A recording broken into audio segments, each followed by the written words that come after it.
So there are a lot of odd people in Venice, a lot. Very eccentric, very. She's an old tart. She's been around a long time. People, they come, they go, but we'll still be there. The truth is, we feel ourselves to be a bit superior to everybody else. But now the time is changing. Oh, frightened of the void. I learned a lot from the street. Venice is not going to let you forget that you're in Venice.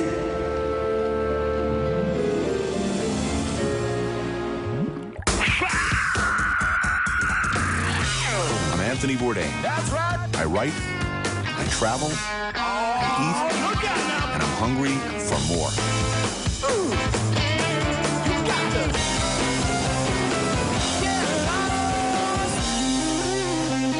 No reservations.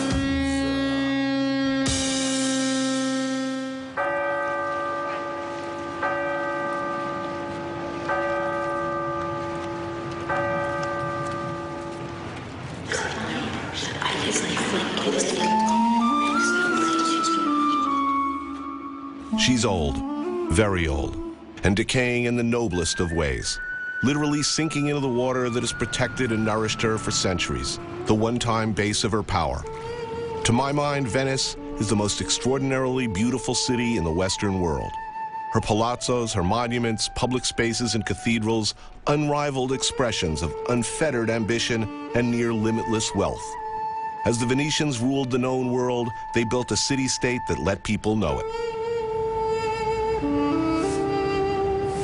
Now, they're spectators in their own city. Absentee landlords, witness to millions of tourists and cruise ship passengers a year. Come to Venice, see the square, feed the pigeons, take the picture, gondola ride, buy a carnival mask, every footstep pushing the whole gorgeous carnival down a little bit more into the murk.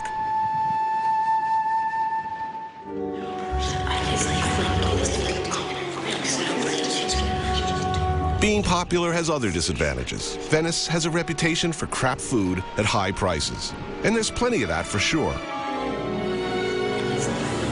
But look a little deeper, right under the surface, a few steps back or off to the side from the thundering herd, are Venetians. The few, the proud. And they've got to eat somewhere, as they always have. And for a long time, they've been keeping the good stuff for themselves. Over 1,500 years old, Venice was a city-state built on 117 small islands in a lagoon of the Adriatic Sea. It was the center and clearinghouse for everything good from everywhere else, built by what became, really, the original super-rich. Their apartness and their powerful navy kept them safe from the frequent wars of the time, not to mention a confusing maze of canals. Their spies and statesmen were among the most devious and effective in the world of treacherous and shifting alliances.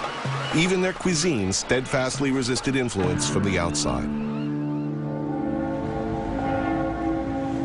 Venice is not going to let you forget that you're in Venice. Today, 61,000 Venetians are left, down from 171,000, which begs the question, whose Venice is it anyway? Without Venetians and real Venetian food, would it still be Venice? Or just a beautiful but crumbling shell, picked over by the passing Huns, Goths, and Vandals?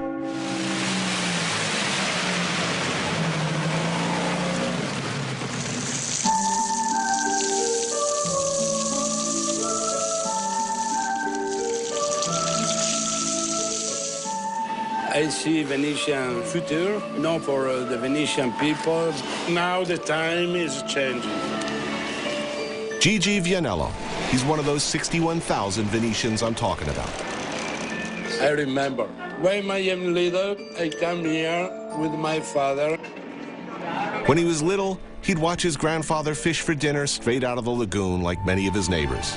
Venice was self-sustaining. Remarkably, it still pretty much is. Only now, when he needs supplies for his restaurant, Gigi gets up early, but not too early, and comes here. Un chilo di sarde, dopo. Very fresh. Very fresh, yes. The Rialto Fish Market is one of those places hidden absolutely in plain sight. It's right there as you chug by in your Vaporetto or water taxi. You only have to stop and look. You ready for a drink? Yes. Yeah, me too. Again, a few steps to the left or right and the crowds are gone. Down the street, and then that one, I think. Sinistra? Sinistra. There you are, a wonderland of specifically Venetian treats. Inside, okay? Oh, here. Ooh, close. Oh, yeah. The Spanish have tapas or pinchos. The Venetians, Chiquetto. chiquetto, or chiquetti if you're having more than one, which of course you are. Is this crab? Crab, yes. Recommended to eat. Oh, yeah? I'm totally all over that. Back here, a short walk from the fish market, a locals-only world of baccari, which is what they call the kind of bar that serves these chiquetti things. And this baccari, Cantina de Mori, which Gigi assures me is a good, typical, traditional way to start. As in Spain, you can make a night of bar hopping and nibbling these small bites, a bounce from place to place, eating what's particularly good at each, then moving on. But Gigi says you might just as soon make a morning of it. Venetians are non-judgmental in that way. That's you. That has your name on it. I think it says Gigi right there. Eggs in the morning is good. A little hard-cooked egg with anchovy, some spicy copa, washed down, certo, with a glass or two of Suave. How do you work after this? After this, it's impossible to work. Yeah, impossible to work, yeah. Next, Pronto Pesce, fast fish, a place with a more modern take. That's a meatball of swordfish with an artichoke, right? Yeah. Oh, man, that's good. Oh, nice. Sardoni See? gratinati. Sardines gratinée. That is unbelievably good. This is truly one of the great things ever. These are more modern versions of this tradition, yes? I mean... Something more traditional like the baccalà mantecato. Baccalà mantecato. Give a taste baccalà mantecato. What does a mantecato mean? It's like a mousse with oil of olive. Eh? Oh, it's fantastic. This is an old tradition, a little bite and a glass of wine in the morning? Yes. But only in Venice, in this area, or Yes, all over? only Venice. These drinks you have with chiquetti, these many drinks, are called ombra, which I'm reliably assured means shade in Italian. That comes from the days when Venetians would flock to stands in the shade for an afternoon drink. You drink many ombra without chiquetto Right. is a problem. Yeah, that's how I live. Here there is no car. You have to walk. But you can fall in the canal. Yeah. It's not good. After a considerable number of morning ombra, we decide to avoid canals altogether and make our slightly wobbly way to a baccaro with influences from Italy's neighbor to the north. And wine. All time. Right. Always. Osteria al Diavolo l'Acquasanta. It's Gigi's personal favorite. And thanks to the sausage-eating country who brought us such contributions to modern culture as Kraftwerk and 99 Luftballons, we also have this stuff. Cool. Tony, c'è la testina di vitello. Delicious boiled calf's head and tripe, and musetto, which means little animal face, and who doesn't like that? Accompanied by good German-style mustard. This is good. This is really good. When I am little, I come here with my father. I remember. Your father brought you to this place? How many years ago? 30 years ago. 30 years ago. Around here, there is many places. But now the time is changing. There is not too much. Coming up, Philip of Habsburg, Matisse, Hemingway, and other famous guys dining on risotto so utterly perfect it remains unchanged after 5 generations. What if a bunch of really hot girls start showing up and they all want Cosmos? He says he thinks he can make them stay even if he keeps offering the same thing.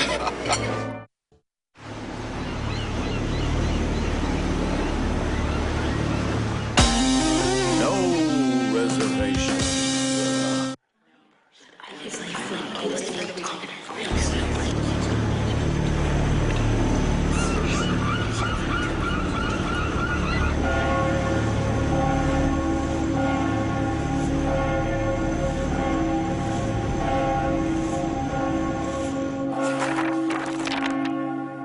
To Romano, a patron of the arts. They are rare in these days. From his friend, Ernest Hemingway.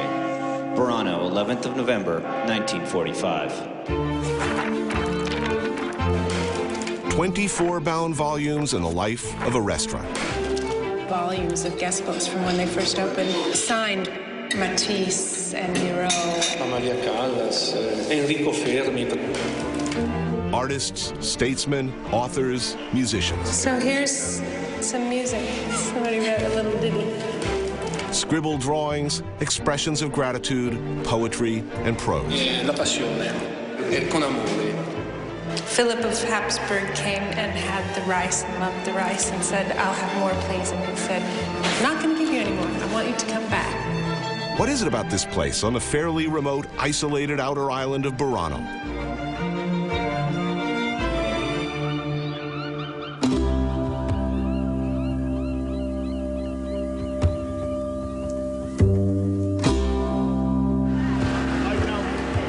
Traditionally an island of fishermen, row after row of bright pastel-colored houses so the fishermen could see them back in the day when returning from sea.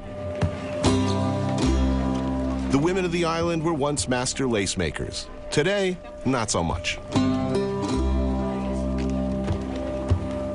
But what is left is well worth a 45-minute boat ride to this tiny island, or at least that's what Lori D'Amore says. She's an American cookbook author and food writer who's been living in Italy for decades. There are two principal groups who come to Burano, those shopping for the famous lace, and people like me and Lori who are looking for one thing, a perfected dish that can be found at this place, Da Romana. Local painters that started out with elected this place, this was their hangout. This was the place they came to. And then, the way it goes, then visiting artists find out that that's where all the artists go, and then suddenly that's where everybody's going. From the 1800s, 5 generations of a single family have run this place, handing down recipes from parents to children, never deviating from simple, good things. The walls are covered with the work of long-dead admirers, and their signatures fill the guest book. But life and cooking go on. Hemingway and Matisse and Miro are gone, but Keith Richards comes straight here when in Venice. Keith Richards, he's right about everything. 4th-generation proprietor Luigi Seno. Tony, you'll like this. He says this is heroic cooking. A lot of people who don't know much about traveling in a certain way, they want to have spaghetti and meatballs. And actually, he says to stay steadfast and say, you know what, this is good enough. It's not only good enough, it's perfect. And we're not changing, is heroic. Does he agree? Does he feel a compulsion to innovate? No, io penso che sia la giusta strada. The 5th generation, his son Luca. He's for simplicity, and he thinks that this tradition is the What if right a bunch road. of really hot girls start showing up here every night? It's like Sex in the City, but younger and hotter, and they all want Cosmos. Le faccio accomodare, le do da bere, no? He says he thinks he can make them stay even if he keeps offering the same thing they've been offering for the last 100 years. That would include stuff like this assortment from the lagoon. Cuttlefish roe, sea snails, baby octopus, and manus shrimp. All cooked in the only restaurant kitchen in Venice allowed to still use a wood fire. It's a lot of work. Wood has to be brought. Bring in the wood. It's also bloody hot in there. It's summertime, and they've still got this thing raging. And a lot of people say to them, like, why on earth would you do it? And he's, the flavor is not the same. Yeah. And this is something that you're going to probably see. È un piatto molto tipico di... The polenta, grilled polenta? Grilled polenta, white. Polenta is a fundamental staple of Venetian cuisine. Usually, but not always, white cornmeal. Usually, but not always, grilled. And then the sardine is cooked in vinegar. And so you have this sort of sweetness from the onion and the vinegar, which preserves it. That's delicious. One of my favorite fish, by the way. Sardine? Yes. A lot of flavor for your money, no? But really, if there's one dish worth crossing the lagoon for, if not half the world, it's this. It's a dish that all alone makes Venice, and Burano in particular, a place you just have to visit. Go risotto.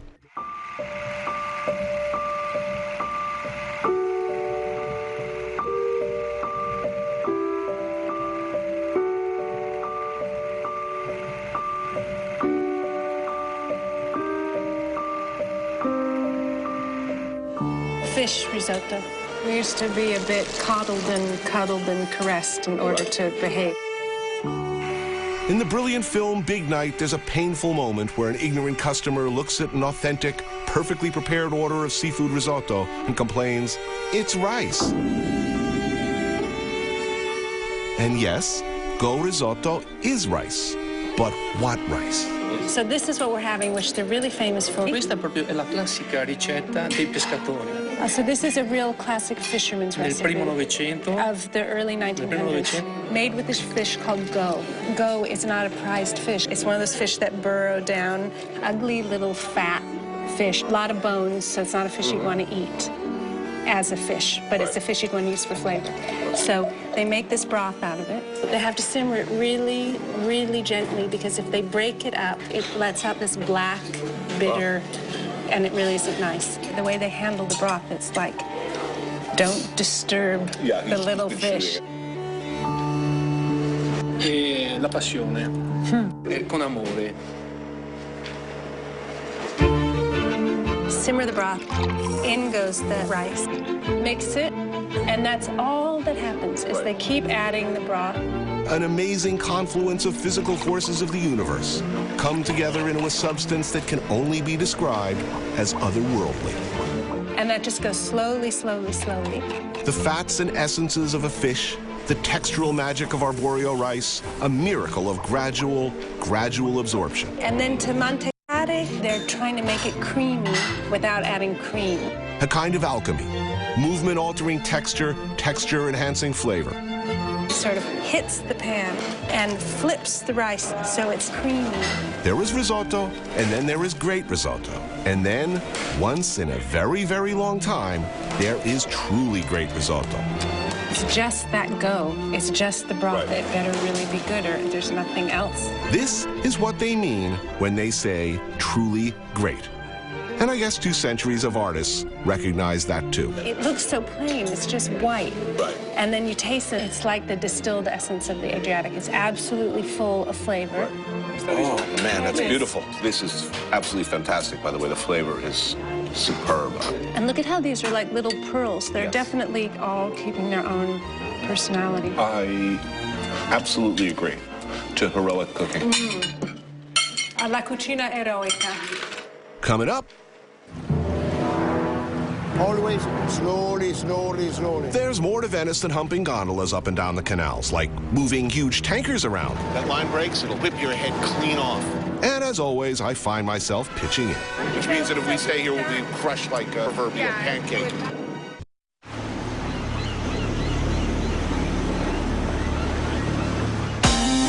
No reservations.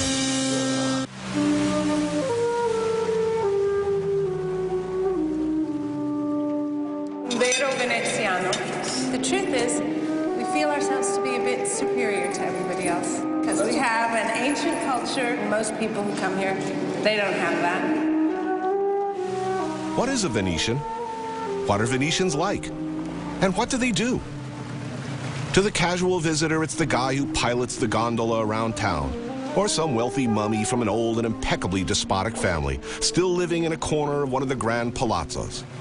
But there are other Venetians, and in fact, another Venice.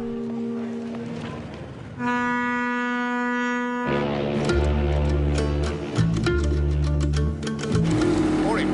This is Laurie's friend Stefano Benedettelli, born and bred Venetian. And this is Venice 2. Stefano is a mooring man, and he makes his money, as does much of Venice, from the vitally important commercial industrial complex of Porto Marghera. A place they don't show you in the tourism films, but is vital to Venice's everyday life and survival as the Grand Canal. Non vivremo vendendo cartoline, sicuramente. We wouldn't live just selling postcards. Chemicals here, energy, oil and coal over here, and cargo that way. Tantissimi perché fanno il 25%. 85% of the economy of Venice passes through this port. Looks like New Jersey, which is where I grew up, and so far it smells a lot better. Hey! Stefano's job? To get big freaking ships like this one tied up and safely docked. Always slowly, slowly, slowly. How many ships this size come in a 10,000, day? about 35, 40. First, the tugs do their job. The tug sort of receives the boat from the sea. Right, Come and it in, I saw turn them around, help turn them I around. mean, it's like being a big bull in a small china shop. So this is like really delicate work. Yeah. Then And it's kind of like lassoing the world's largest bull, only lots bigger and filled with highly flammable toxic chemicals and slower moving and like floating. Okay, bad metaphor. The ship's mates drop their mooring lines to Stefano and his crew, who dart around threading the needle, as it were, again and again. Gulliver and the Lilliputians come to mind. They just hitch up the mule train and pull them in, right? Which means that if we stay here, we'll be crushed like a proverbial pancake. That line breaks, it'll whip your head clean off. Be a little pink mist and a nubbin left where your head used to be. I hate when that happens. Oh, they're really good. I mean, you know, there's some real choreography going on here. It's sort of like ballet or a Japanese bondage film. Not that I've seen any of those. I hooked this up myself, by the way. Just doing my bit to help the economy. Come on, little fella, come on in aboard. Bring her on in, boys. Good job. I think it's Miller time.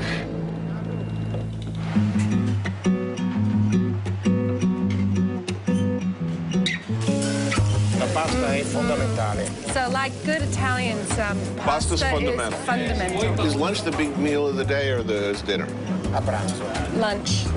Lunchtime. In this case, when our planned scene falls through, a last-minute choice at any old place.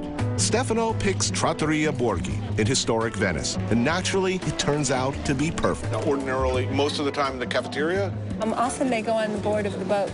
How are the cooks? Benissimo. Really? Benissimo, perché il cuoco è sempre Basically, those guys are on the boat for months, and if So the the food food is better no be good, good. the cook's thrown overboard. Ciao!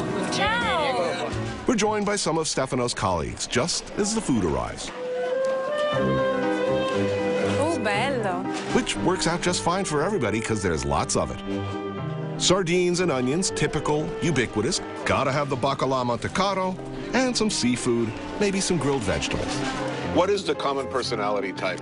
Is there a common personality type? Un veneziano lo puoi riconoscere, adesso qui siamo tra... Slightly diffident, not quick to hand out the friendship. If you earn it, it's for life and a sure thing. Everybody seems to know each other here. You know everybody at least by sight, and if not by, you actually really know them. Next up, pasta. Because without pasta, the meal is a sin against God and everything that is good and decent in the world. In this case, some clams and mussels from the lagoon, and not too much garlic, and some good olive oil. Spectacular in its simplicity, and its being unspectacular. Who are the worst tourists there are? I peggiori sono quelli che... It's not a nationality, it's a sort of tourist. It's the day tripper. So they come in on the cruise ship? Or just on the train. Non hai la possibilità di accelerare. It's kind of this difficulty because rushing does not exist in the Venetian culture. And the tourists need to rush. And so it's one thing that creates this instant divide. Go rush, run if you want. There is no rushing.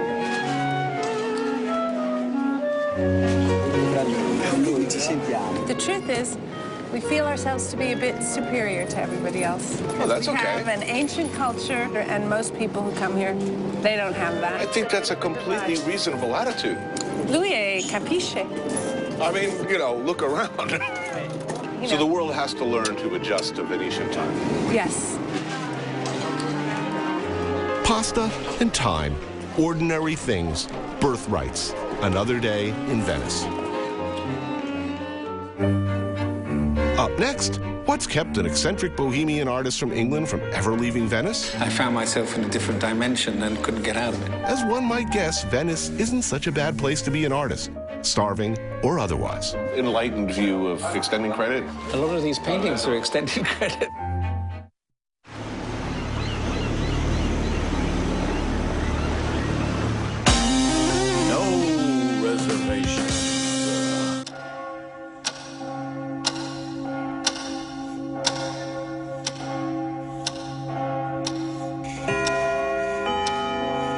Time, Venice's seeming timelessness, the assumption that, well, she's been here, she surely always will be, is a central irony.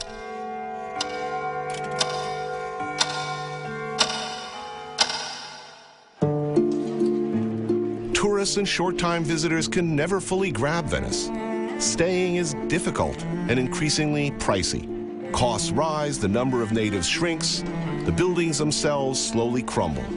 A living museum of millennium-old masterworks, inexorably dying. Artists and poets from elsewhere have always been transfixed by her noble rot. You must remember, looking out of the window is probably the biggest waste of time in life. But what else can one do if one has to do nothing with it whatsoever?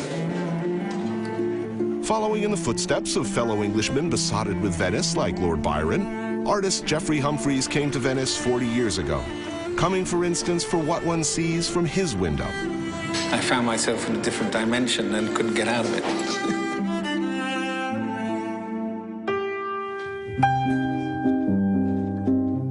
There was an artistic community here and a feeling. Maybe I was going back in time, but I wanted to always go back in time. Don't we all? All that and the natural light makes painting, like the city itself, a slowly passing thing. Geoffrey lives on the Giudecca, the large island saddling Venice proper. Nobody would touch the Giudecca. It was Isola di Miseria. Once a kind of low-rent refuge for the broke and bohemian classes. Now, as with so many other formerly industrial districts, all the tits. Posh hotels, the scourge of hipness spreading like chlamydia. Geoffrey, unsurprisingly, is not too happy about the change.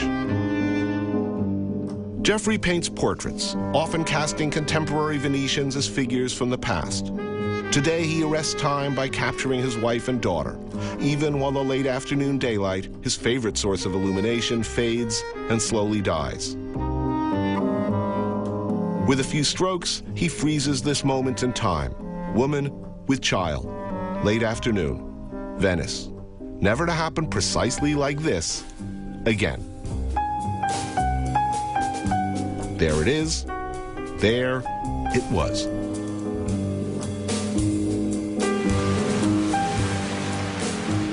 Well, we came here one lunchtime and ate in the garden. It was totally empty. Wooden chairs and benches. Geoffrey leads me back in time to a favorite restaurant of his younger, hungrier days. Atmosphere was so rickety, it was wonderful. A meal would cost 1,000 lira. Geoffrey's Venice can never be the same as the Venice of those born to it. He knows it. Yet he's part of a grand tradition, a world of misfits for whom Venice is a stage. And that, too, has nostalgia, rites of passage, and special entree for certain professions. One of yours. Yes, that's it. There was always a table here for artists, Tavola degli Artisti. And all these wonderful artists, they used to come in and sit. This is a place with a payment plan not unique to these parts. Enlightened view of extending credit. A lot of these paintings are extended credit. Locanda Montine, an old, very old-school trattoria. Simple classics made well. A place about which Venetians and particularly longtime expats tend to be sentimental. Very likely because of their one-time view that art was acceptable as legal tender. The world was very different. There were no credit cards, but there was credit. In a funny way, my bill got so heavy, so he picked up my paintings from an exhibition, and I told him to select one for himself to cover my bill. When I got back, I said, "Where's the picture?" And he said he'd sold it. And I said, "How much for?" He said, "Eat." This is a mantis shrimp. I'm afraid you have to eat this by hand. Bon appetito. Oh, boy, they've gone overboard. Pasta in red sauce. Very happy with this. So what did you call this? L'escapara. Just pasta, tomato, garlic, and parsley. As we settle into our meal, I asked Geoffrey what he remembers most about coming to Venice as a young artist. When I came here, everybody, even the vegetable salesman or whatever, they all know art. It's their life. Michelangelo, the big names. And Well, you kind of can't help it. You know, you walk down the street, it's in their churches. tripping over It's there, yeah. stuff. I learn a lot from the street. People look at my way and they say, I don't agree. And he says, you're just following the sun. You know, meaning I keep moving the shadow, which is right. You know, and I say, and then you're frightened of the void. You just hear this from passers-by, from Venetians? I picked up a lot of education from the street. In a city where art is a birthright, everywhere you look, the street's a gallery and everybody an art critic, this artist has found a Venice of his own. Up next. Okay, this is a forbidden wine. Why? Lithium alcohol. And if you get drunk with that, probably you have some problems. Yeah, like going blind, but when was the last time I let petty health concerns get in the way of a good buzz?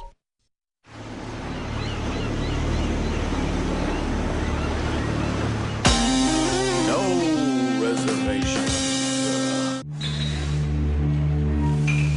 The Venetian, they lasted more than the Roman empires, 1,000 years. What constantly surprises about Venice is what lies beneath. That all along she's been self-sufficient in seafood and still produces just like the old days. That some things other than the buildings have decidedly not yet disappeared. The same wonderfully dysfunctional system which allows her to crumble also keeps her gloriously unchanged. And one thing that hasn't changed is the fact that the island of St. Erasmo remains to a great extent Venice's private green market. Ciao, Tony. Good to meet you. Nice meeting you. Nice meeting you. Yeah. So where are we going? We're going to St. Erasmo to see the islands and the gardens, and this friend of mine, we taste some forbidden wines. And Forbidden? Yeah. Oh, I like it. And St. Erasmo, that's the garden of Venice. It's a proper garden. Which boat's yours? Nice. All right. 60s. That was my era. Also mine. Taking me to St. Erasmo, Cesare Bonelli, chef, restaurateur, and a true Venetian. It's always been sort of the vegetable basket of Venice? It's been the garden since the 15th century. But I mean, I'm surprised even now that so much of the food still is sourced here. Yeah, that's really you're right, that's exactly. I'm surprised myself.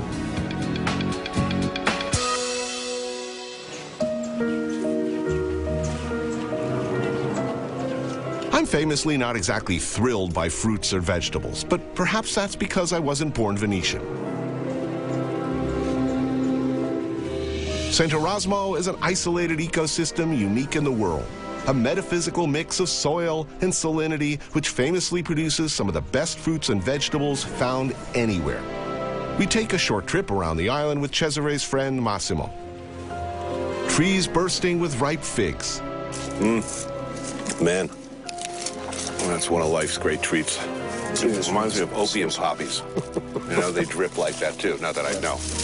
Ethereal grapes, a perfection of eggplant. This is made fresh. Oh, that's great. That's a professional basil slicing job there. Tomatoes which convince you you've never actually had a tomato before. Drizzle with a little olive oil. It's nice to be reminded of how good a tomato could be. Picked, 10 minutes before. Yeah. It's a near religious experience.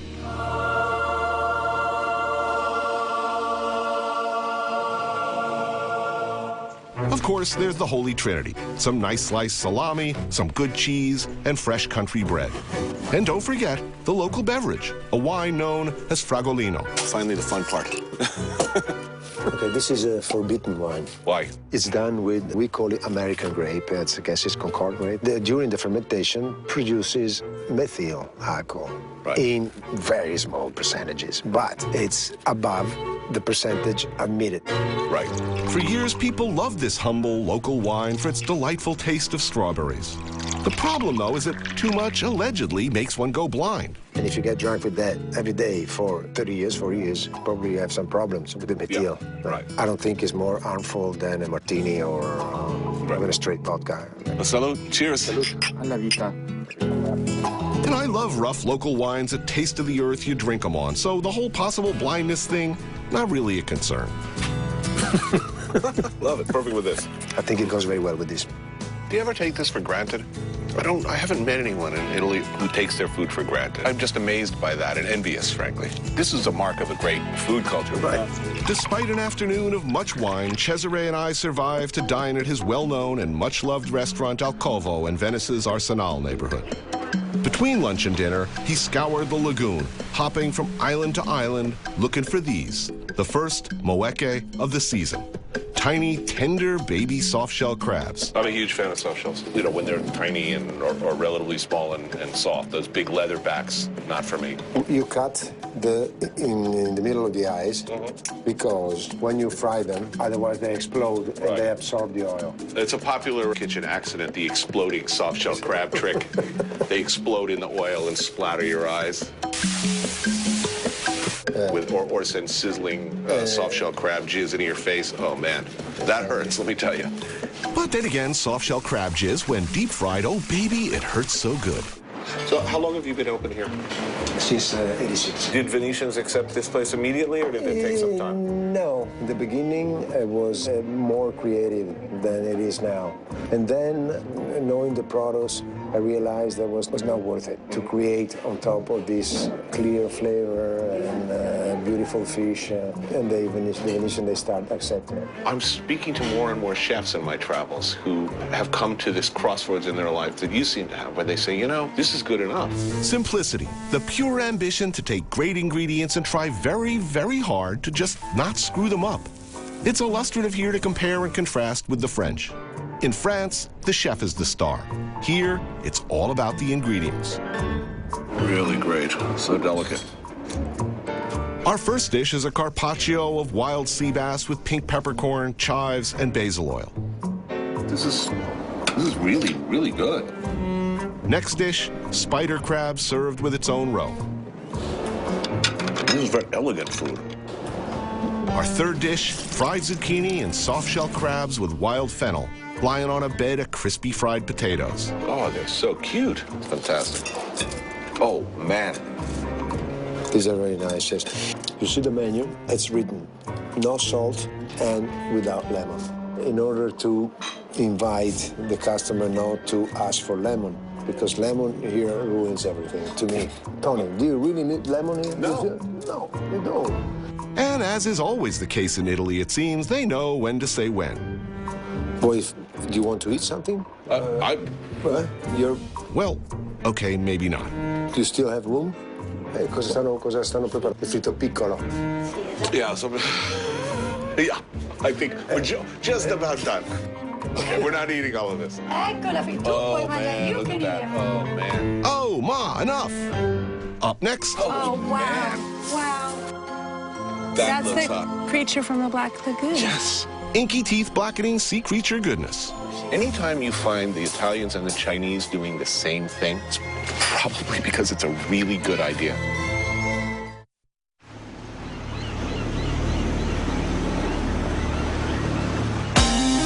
No reservation. Lido Island, an 11-mile-long sandbar probably most famous as the setting for Thomas Mann's classic novel of homoerotic longing and terminal illness, Death in Venice. Real upbeat film, too. Lots of yucks in that one, I can tell you. The grand seaside resorts of another age still attract a who's who of international douchedom. But me, I'd sooner be seen at a crackhead rodeo than set foot on the beach here in Cabana Land.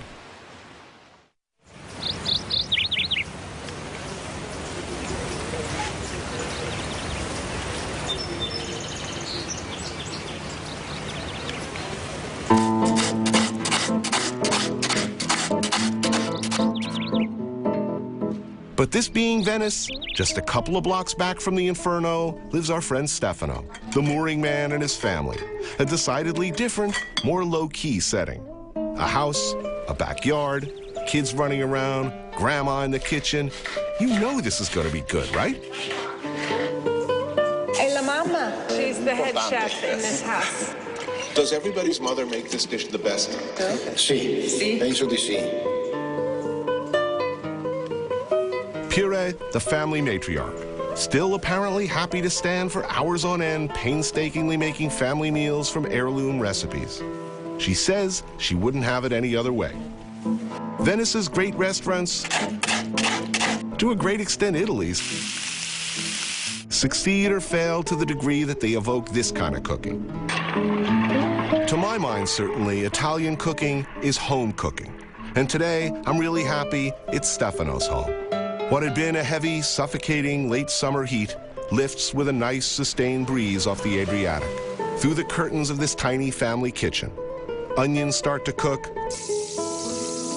family members help out, a little of this, a little of that, ingredients measured out in practiced increments by hand.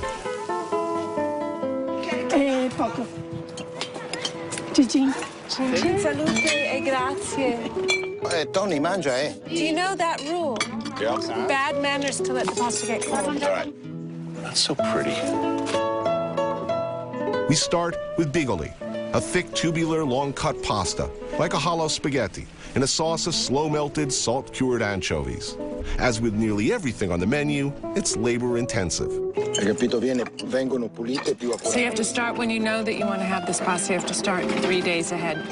3 days ahead. lasciar morire Facciamo noi morire.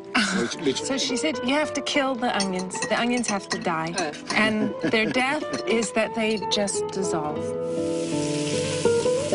And give themselves Oh, you up. mean during the cooking process? Yeah. So you melt them. You say melt, and she says kill. Lots of pepper and white wine. Does everybody's mother make this dish the best? You know what I mean? Sì, See? penso di sì. It's indescribably flavorful and has just the right balance of sauce to starch. Sauce more condiment than main event, as my friend Mario might say. Oh, man, that's fantastic. Oh, wow. Wow. That That's looks the hot. creature from the Black Lagoon. Yes. Exciting. Cuttlefish from the lagoon, cooked in its own ink and served with fresh, slow-cooked polenta. The polenta, still steaming, is cut at the table with a thin thread, and then all that goodness luxuriates in an inky bath on your plate. Does anything else that turns your teeth black taste as good? Anytime you find the Italians and the Chinese doing the same thing, it's probably because it's a really good idea.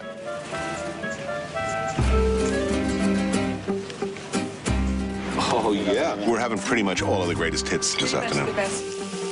And the most famous of Venetian dishes, the classic liver and onions, fegato veneziana. Sweat the onions, sear the liver, deglaze with wine, cook through, and serve.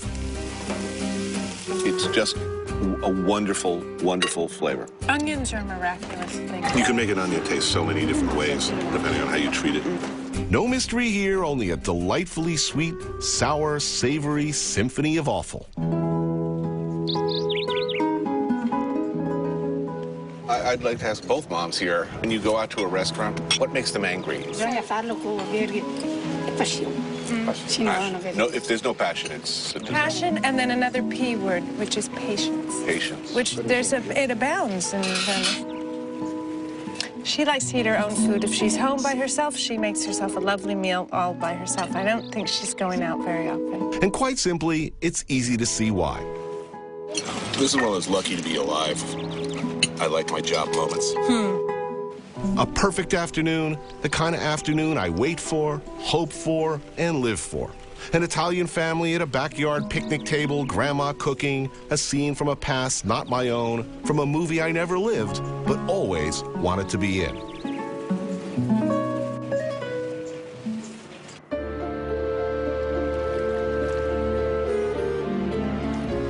All things must pass. Day turns to night. Art is long, life is short, as the saying goes, but in the end, even art grows old, crumbles into nothingness. Nothing lasts forever, however hard we try and hold it close. Maybe that's what's held our gaze year after year since the Venetian Empire ended. It's the slow decline, the long and glorious death, the rising damp, the sinking walls. Beautiful, truly beautiful things in peril. And yet, look now, one thinks in Venice, a city millions of tourists have yet been unable to ruin. Look now.